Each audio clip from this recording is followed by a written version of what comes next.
ഇന്ന് നമുക്ക് കണ്ണൂർ സ്പെഷ്യൽ ഇഫ്താർ സ്നാക്കായിട്ടുള്ള ഖമീർ എങ്ങനെ ഉണ്ടാക്കുന്നത് നോക്കാം. അപ്പോൾ വീഡിയോയിലോട്ട് പോകുന്നതിന് മുന്നേ ഈ ചാനൽ ആദ്യമായിട്ട് കാണുന്നവരാണെങ്കിൽ ഒന്ന് സബ്സ്ക്രൈബ് ചെയ്ത് സപ്പോർട്ട് ചെയ്യണേ. അപ്പോൾ ഇതിനായിട്ടായിട്ട് 2.5 കപ്പ് മൈദ ഞാൻ എടുത്തിട്ടുണ്ട്. അതിലേക്ക് 1 ടീസ്പൂൺ ഇൻസ്റ്റൻറ്റ് ഈസ്റ്റും 2 ടേബിൾ സ്പൂൺ പഞ്ചസാരയും 1 മുട്ടയും പാകത്തിന് ഉപ്പും ചേർക്കാം. എന്നിട്ട് ഇത് കൈ വെച്ച് നന്നായിട്ടൊന്ന് മിക്സ് ചെയ്തെടുക്കാം.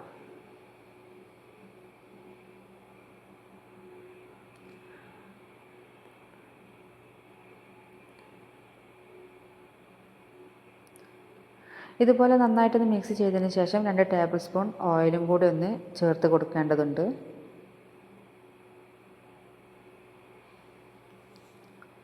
ഇതുപോലെ 2 ടേബിൾ സ്പൂൺ ഓയിലും കൂടി ചേർത്ത് കൊടുത്തതിന് ശേഷം ഇളം ചൂടുള്ള പാൽ ഒഴിച്ചിട്ട് ഒരു ചപ്പാത്തി പരുവത്തിൽ നന്നായിട്ട് സോഫ്റ്റ് ആക്കിയിട്ട് കുഴച്ചെടുക്കാം.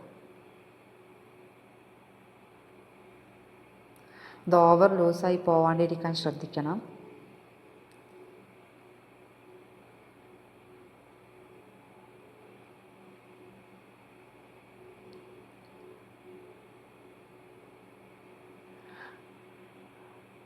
അപ്പോൾ ഇതുപോലെ നന്നായിട്ടൊന്ന് കുഴച്ചെടുത്തതിന് ശേഷം ഇതിൻ്റെ മുകളിലോട്ടായിട്ട് നമുക്കൊന്ന് ഓയിൽ സ്പ്രെഡ് ചെയ്ത് കൊടുക്കാം.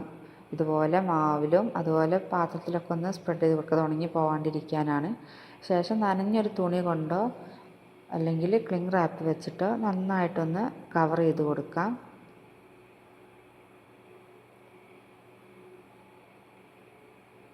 ഇതുപോലെ ഞാൻ ക്ലിംഗ് റാപ്പ് വെച്ചിട്ട് കവർ ചെയ്തിട്ടുണ്ട്. ഇനി ഇതൊരു മണിക്കൂർ പൊങ്ങി വരാനായിട്ട് മാറ്റി വയ്ക്കാം. ശേഷം ഇതിന് ഫില്ലിങ്ങിന് ആവശ്യമായിട്ട് 400 ഗ്രാം ചിക്കനാണ് ഇവിടെ എടുത്തിട്ടുള്ളത്. ബോൺലെസ് ചിക്കനാണ്. ഇതുപോലെ ചെറുതായിട്ട് കട്ട് ചെയ്ത് കഴുകി വൃത്തിയാക്കി എടുത്ത് വെച്ചിട്ടുള്ളതാണ്. ഇതിലേക്ക് 1.5 ടീസ്പൂൺ മുളക് പൊടി, 1/2 ടീസ്പൂൺ കുരുമുളക് പൊടി, 1/2 ടീസ്പൂൺ ഗരം മസാല, 1/4 ടീസ്പൂൺ മഞ്ഞൾപ്പൊടി, 2.5 ടീസ്പൂൺ കോൺഫ്ലോറും കൂടെ ചേർത്ത് കൊടുക്കാം. അതിലേക്ക് 1.5 ടീസ്പൂൺ ജിഞ്ചർ ഗാർലിക് പേസ്റ്റും 1 ടേബിൾ സ്പൂൺ സോയാ സോസ്, 1 മുട്ടയും പാകത്തിന് ഉപ്പും ചേർത്ത് നന്നായിട്ടൊന്ന് മിക്സ് ചെയ്യാം.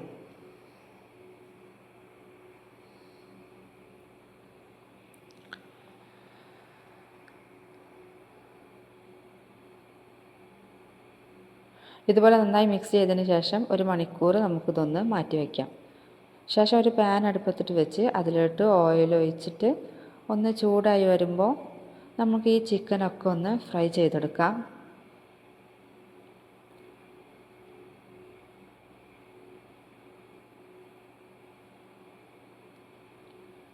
അപ്പോൾ ചിക്കനൊക്കെ ഫുള്ള് നമ്മളിതുപോലെ ഒന്ന് ഫ്രൈ ചെയ്തെടുത്തിട്ടുണ്ട്. ഇനി ഇതൊക്കെ ഈ പാത്രത്തിൽ നിന്നൊന്ന് മാറ്റിയതിന് ശേഷം ഇതേ ഫ്രൈ ചെയ്ത എണ്ണയിലോട്ട് 1 ടേബിൾ സ്പൂൺ ഇഞ്ചിയും 1 ടേബിൾ സ്പൂൺ വെളുത്തുള്ളിയും ചെറുതായി കട്ട് ചെയ്തത് ചേർത്ത് കൊടുത്ത് അതിൻ്റെ പച്ചമണം മാറുന്നത് വരെ നന്നായിട്ടൊന്ന് വഴറ്റി കൊടുക്കാം.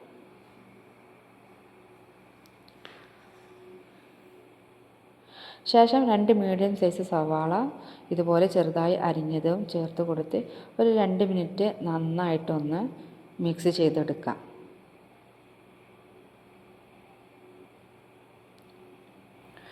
ശേഷം ഇതിലേക്ക് 1/2 കപ്പ് ക്യാപ്സിക്കം കൂടെ ചേർത്ത് കൊടുത്തിട്ട് നന്നായിട്ടൊന്ന് മിക്സ് ചെയ്തെടുക്കാം.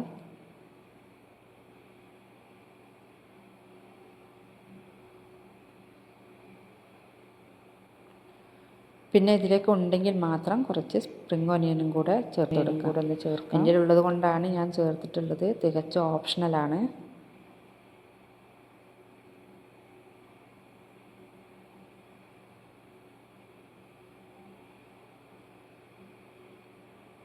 ശേഷം ഇതിലോട്ട് 2.5 table spoon tomato sauce, 2 table spoon soya sauce, 1 table spoon chilli sauce ചേർത്ത് മിക്സ് ചെയ്യാം.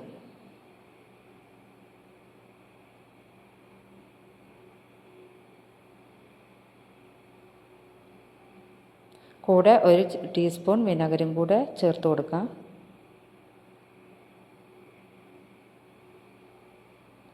അതിനുശേഷം 1 ടീസ്പൂൺ മുളക് പൊടി, 1/2 ടീസ്പൂൺ കുരുമുളക് കൂടെയും ചേർത്ത് മിക്സ് ചെയ്യാം. ഈ ടൈമിൽ പാകത്തിന് ഉപ്പും കൂടെ ഒന്ന് ചേർക്കണം. സോയ സോസ് ചേർത്തത് കൊണ്ട് തന്നെ നോക്കിയിട്ട് വേണം ഉപ്പ് ചേർത്ത് കൊടുക്കാൻ. ഇനി ഇതിലേക്ക് ഫ്രൈ ചെയ്ത് വെച്ച ചിക്കനും കൂടെ ഒന്ന് ചേർത്ത് കൊടുത്ത് സ്പ്രിംഗ് ഒനിയൻ ഉണ്ടെങ്കിൽ അതും കൂടെ ഒന്ന് സ്പ്രെഡ് ചെയ്തിട്ട് ഒന്ന് നന്നായിട്ടൊന്ന് ഇളക്കി മാറ്റി വെക്കാം. ശേഷം നമ്മൾ നേരത്തെ റെസ്റ്റ് ചെയ്യാൻ മാറ്റി വെച്ചിരുന്ന മാവ് ഇവിടെ റെഡി ആയിട്ടുണ്ട്. അത് അതിൻ്റെ ബബിൾസൊക്കെ ഒന്ന് കളഞ്ഞ് ഒന്ന് നന്നായിട്ടൊന്ന് കുഴച്ചെടുക്കാം.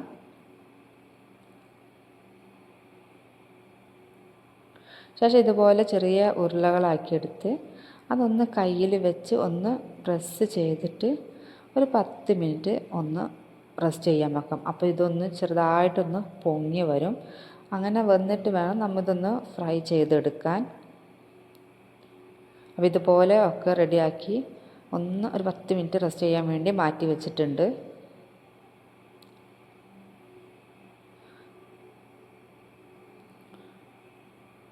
അപ്പോൾ ഇതാ ഒരു 10 മിനിറ്റിന് ശേഷം ഇതാ ചെറുതായിട്ടൊന്ന് പൊങ്ങി വന്നിട്ടുണ്ട്.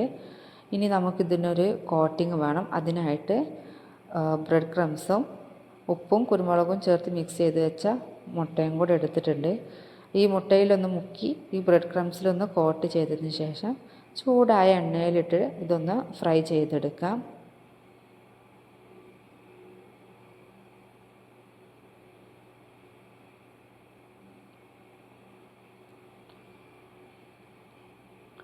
ഫ്രൈ ചെയ്യുമ്പം ലോ ടു മീഡിയം ഫ്ലെയിമിലിട്ടിട്ട് മാത്രമേ ഇത് ഫ്രൈ ചെയ്യാവൂ.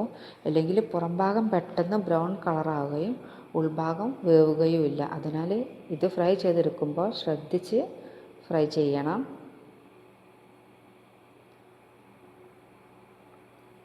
അപ്പോൾ ഇതുപോലെ എല്ലാം നമ്മൾ ഫ്രൈ ചെയ്ത് മാറ്റിയിട്ടുണ്ട്. ഇത് കുറച്ചൊന്ന് ചൂട് പോയതിന് ശേഷം ഇതുപോലെ നടുവൊന്ന് കീറി കൊടുക്കാം. ഇതിൻ്റെ ഫില്ലിങ് വെക്കാനാണ്. അപ്പം കുറച്ച് ഭാഗം ഒന്ന് ഇതുപോലെ ഒന്ന് ഒരു കീറലിട്ട് കൊടുക്കാം.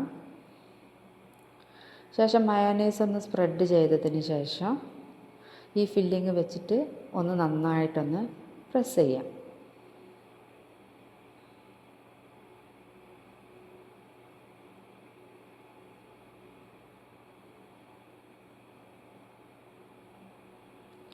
അപ്പോൾ ഇതുപോലെ ഒന്ന് വെച്ച് കൊടുത്തതിന് ശേഷം ഇതുപോലെ ഒന്ന് പ്രസ് ചെയ്ത് കൊടുത്താൽ മതി. നമ്മുടെ കമീറ ഇവിടെ റെഡി ആയിട്ടുണ്ട്. അപ്പോൾ ഈ റെസിപ്പി എല്ലാവർക്കും ഇഷ്ടമായെങ്കിൽ ട്രൈ ചെയ്ത് ഫീഡ്ബാക്ക് അറിയിക്കുക. അതുപോലെ ലൈക്ക് ഷെയർ ചെയ്ത് ഒന്ന് സപ്പോർട്ട് കൂടെ ചെയ്യണേ. അപ്പോൾ ഇത്രയേ ഉള്ളൂ. ബൈ.